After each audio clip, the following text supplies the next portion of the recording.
Assalamualaikum warahmatullahi wabarakatuh. Selamat pagi anak-anak, bertemu kembali dengan Ustadzah pada pembelajaran tematik hari ini. Hari ini kita akan membahas pada tema yang pertama, subtema yang ketiga, pembelajaran yang keempat. Sebelumnya coba diperhatikan buku paket kalian pembelajaran 4. Di situ ada 2 bait lagu yang berjudul Nenek Moyangku. Seperti pada layar kalian ini bisa kalian amati. Sebelum kita mulai, mari kita sejenak mendengarkan video lagu Nenek Moyangku.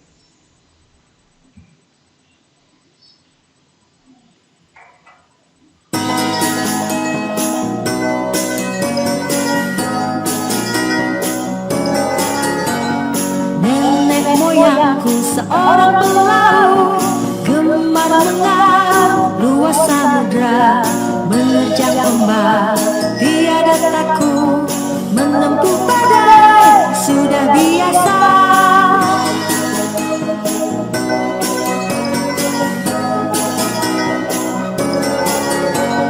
Angin bertiup, layar terkembang, ombak berdebar di tepi pantai. Pemuda berani bangkit sekarang, ke laut kita beramai-ramai.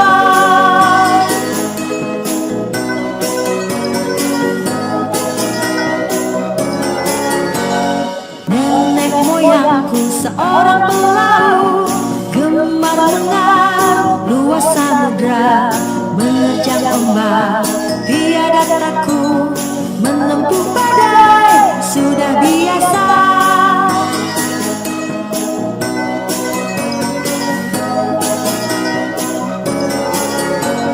Angin bertiup, layar terkembang, ombak berdebar di tepi pantai. Pemuda berani bangkit sekarang, ke laut kita beramai-ramai.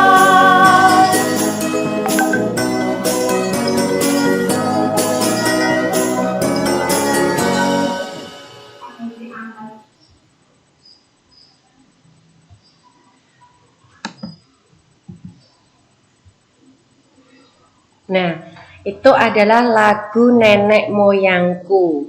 Ini adalah lagu dari Indonesia. Mengapa kok nenek moyang kita itu adalah seorang pelaut? Siapa yang tahu?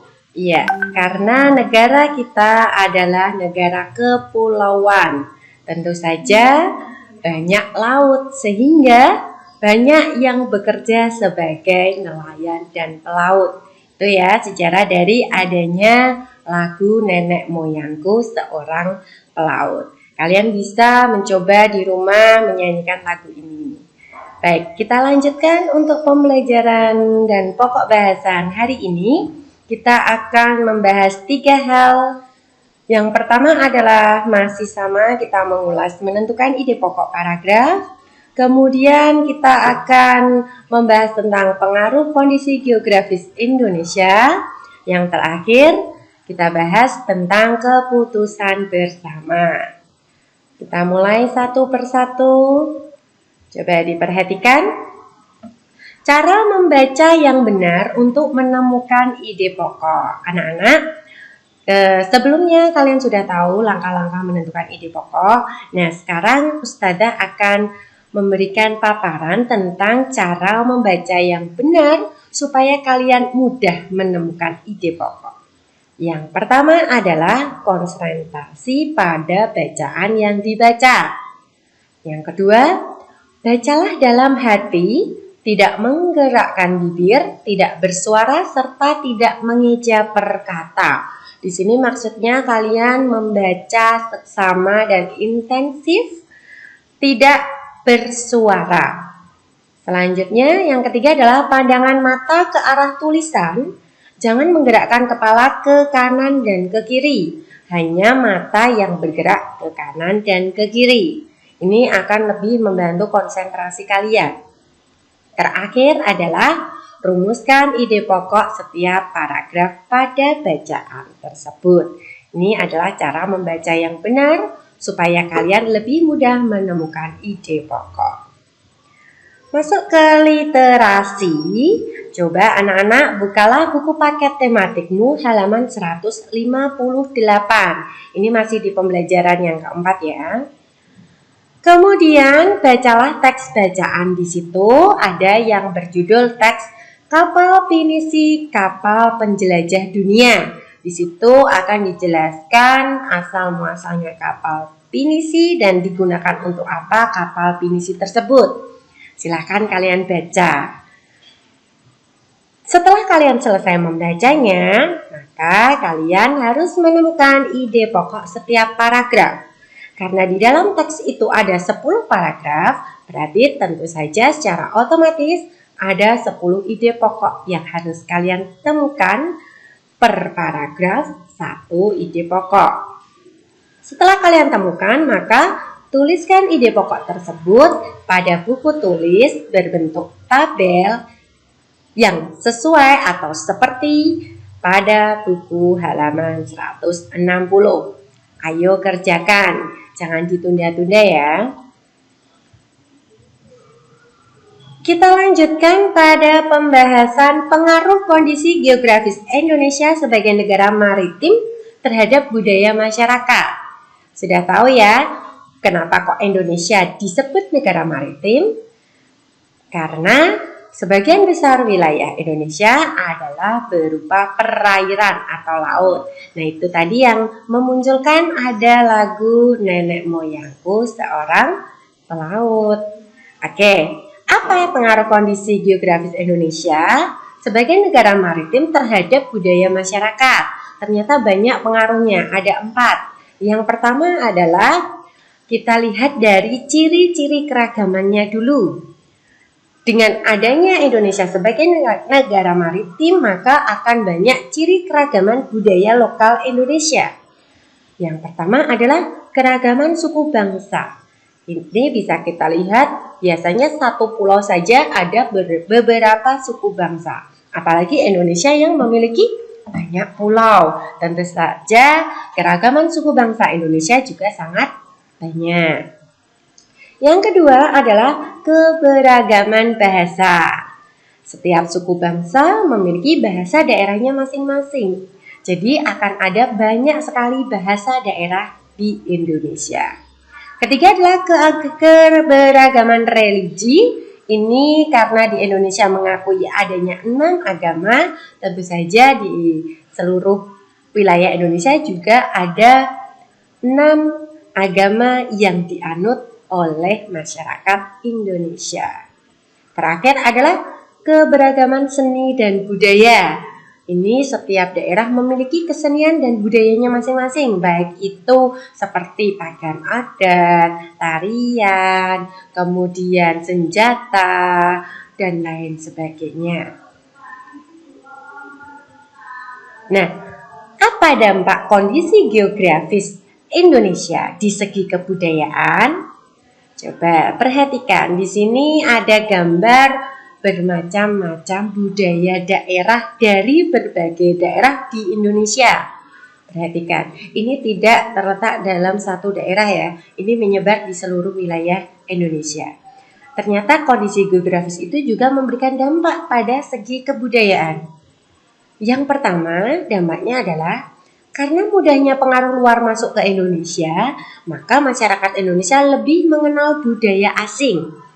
Kenapa disebut budaya asing? Karena itu bukan budaya asli dari Indonesia. Budaya yang dibawa oleh orang luar masuk ke Indonesia. Yang kedua adalah tontonan dan adegan dalam film yang kurang atau bahkan tidak pantas akan membawa efek buruk bagi bangsa Indonesia. Maka kita harus selalu selektif dalam menerima kebudayaan luar. Yang ketiga, dampaknya dikenalkannya budaya Indonesia akibat ramainya perdagangan dan pariwisata yang ada di Indonesia.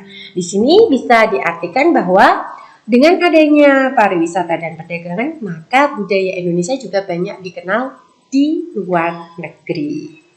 Terakhir, timbulnya keberagaman budaya dan adat akibat pengaruh luar. Jadi adanya keberagaman itu juga sebagai dampak akibat pengaruh dari budaya asing atau budaya luar. Nah, selain dampak tersebut, ternyata juga ada manfaat dari keberagaman budaya bagi bangsa Indonesia. Kita tinjau dari segi bahasa atau bidang bahasa. Manfaatnya adalah kebudayaan daerah yang berwujud bahasa daerah dapat memperkaya perbendaharaan istilah dalam bahasa Indonesia. Yang kedua, di bidang pariwisata.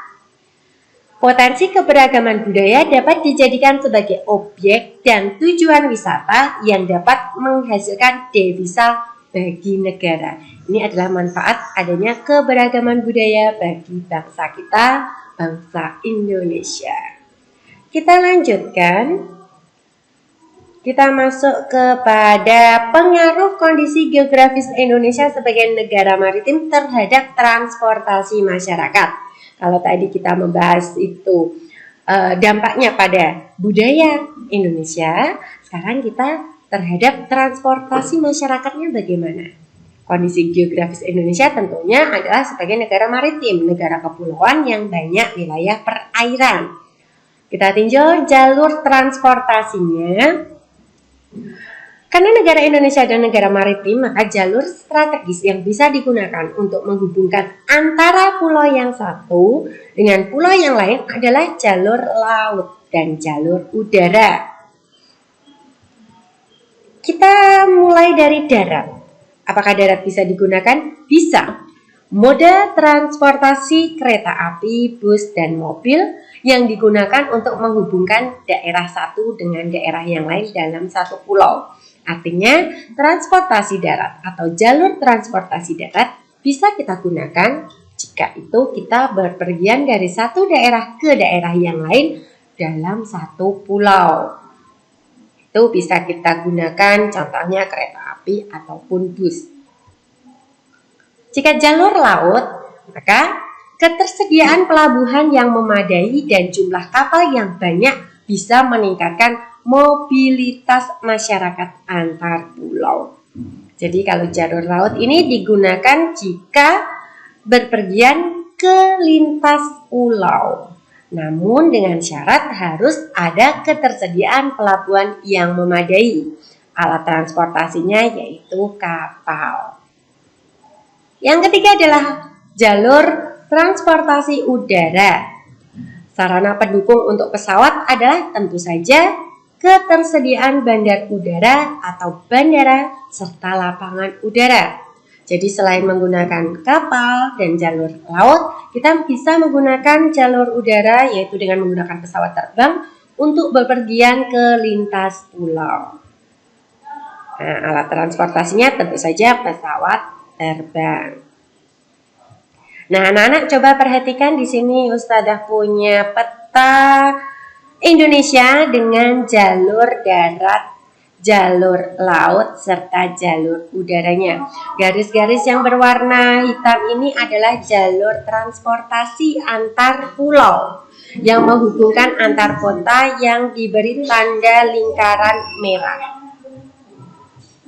Nah, peta ini, peta di atas, maaf ya ini seharusnya peta di samping, adalah peta jalur penerbangan antar pulau di Indonesia. Coba sekarang tugas kalian adalah menyebutkan bandara-bandara dan lapangan udara di tiap-tiap provinsi di Indonesia. Kerjakanlah sesuai tabel yang Ustadzah berikan ini tugasnya. Nah, karena Indonesia sudah ada 34 provinsi, maka tentukan tiap provinsi itu dengan nama satu bandara atau satu lapangan udara. Kerjakan di buku tulis kalian ya. Selanjutnya, peta tentang jalur pelayaran antar pulau. Ini ditunjukkan dengan garis berwarna merah. Ini menghubungkan antara satu kota ke kota yang lain, baik itu masih dalam satu pulau maupun beda pulau. Ini adalah jalur transportasi laut. Tentu saja sarana transportasinya adalah kapal. Setelah kalian mengamati itu, maka tugas kalian adalah menyebutkan nama pelabuhan di setiap provinsi. Tuliskan pada tabel seperti yang Ustadzah contohkan ini pada buku tulis kalian masing-masing.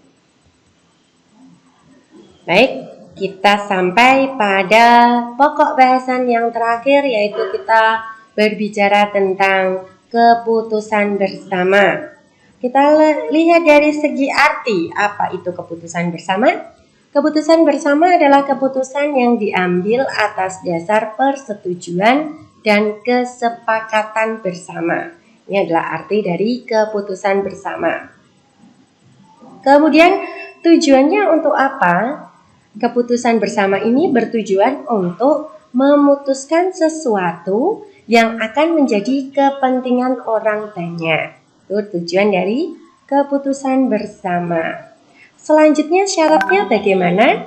Syaratnya harus sebelumnya dilakukan musyawarah terlebih dahulu untuk mempertimbangkan pendapat orang banyak tersebut. Hasilnya adalah harus diterima oleh semua pihak dengan ikhlas dan dilaksanakan dengan penuh tanggung jawab. Artinya kalau keputusan bersama sudah diputuskan, dihasilkan, harus dilaksanakan dengan penuh tanggung jawab bagi seluruh anggota rapat. Bagaimana cara pengambilan keputusan bersama? Kalau zaman dahulu pengambilan keputusan bersama biasanya dipercayakan kepada orang yang lebih tua. Di sini maksud orang yang lebih tua adalah orang yang dianggap lebih bijaksana. Nah, akan tetapi cara yang sekarang yang lebih familiar, yang lebih sering digunakan ada 3. Yang pertama adalah musyawarah mufakat, yaitu bentuk pengambilan keputusan yang mengedepankan kebersamaan sesuai dengan moral, agama, dan kekeluargaan. Ini yang pertama kali akan dilakukan saat akan mengambil keputusan. Jika itu tidak tercapai, maka bisa dilakukan cara yang kedua, yaitu dengan cara voting. Apa itu voting? Voting adalah keputusan yang diambil dengan jalan mengadakan pemungutan suara terbanyak. Ini voting. Ini sering kita gunakan juga aplikasinya pada pemilihan wakil rakyat. Itu juga menggunakan voting. Yang terakhir ada cara aklamasi, yaitu pernyataan setuju secara lisan dari seluruh anggota kelompok.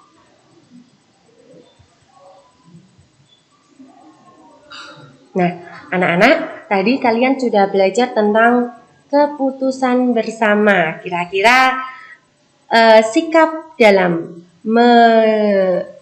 mengambil keputusan bersama itu sesuai dengan nilai luhur Pancasila yang keberapa? Ya, sesuai dengan nilai luhur Pancasila yang keempat. Nilai-nilai luhur yang terkandung dalam sila-sila Pancasila, jika kita amalkan, akan menjamin kehidupan dalam berbangsa dan bernegara dengan lebih baik. Indonesia pun akan semakin disegani oleh bangsa-bangsa lain di dunia. Perasaan menjadi satu kesatuan sebagai bangsa Indonesia juga merupakan salah satu amanah dari Pancasila. Mengapa demikian? Karena Pancasila merupakan dasar negara, menghendaki semua unsur dalam bangsa menjadi satu kesatuan layaknya sila-sila dalam Pancasila. Layaknya papan catur berbeda warna, terkotak-kotak, namun membentuk satu kesatuan yang tidak bisa dipisahkan. Jika ada satu yang terpisah atau terlepas, maka papan catur tersebut tidak akan lagi bisa berfungsi. Itu ibaratnya bangsa Indonesia. Nah, selanjutnya anak-anak coba kalian amati tabel yang ada di sini. Di sini ada lokasi dan cakupan pengamatan. Jadi kalian akan melakukan pengamatan di sekolah, rumah, masyarakat, bangsa, dan negara. Kalau di sekolah tentu saja anak sudah pernah belajar dulu ya, diingat-ingat cakupannya, kira-kira di sekolah itu kegiatan pengambilan keputusan bersamanya itu seperti apa. Ini Ustadzah contohkan satu, yaitu pemilihan ketua kelas. Kalau kalian masih ingat mungkin di kelas 4 atau kelas sebelum-sebelumnya, jika ada pemilihan ketua kelas itu biasanya diambil keputusan bersama. Bisa itu diputuskan oleh wali kelas sebagai yang dituakan atau yang lebih bijaksana, atau kalian dimintai pendapatnya, yaitu dengan cara voting. Nah, silahkan anak-anak yang Ustadzah kosongi ini silahkan kalian isi di rumah. Diisi di buku tulis kalian masing-masing dengan kegiatan pengambilan keputusan bersama sesuai dengan lokasi cakupan yang Ustadzah paparkan di sini. Rumah, masyarakat, bangsa, dan negara. Kerjakan di buku tugas kalian. Nah, kita sudah sampai pada akhir pembelajaran hari ini. Semoga apa yang Ustadzah sampaikan hari ini bermanfaat dan dapat kalian gunakan sebagai bekal kalian nanti untuk mengikuti pembelajaran selanjutnya.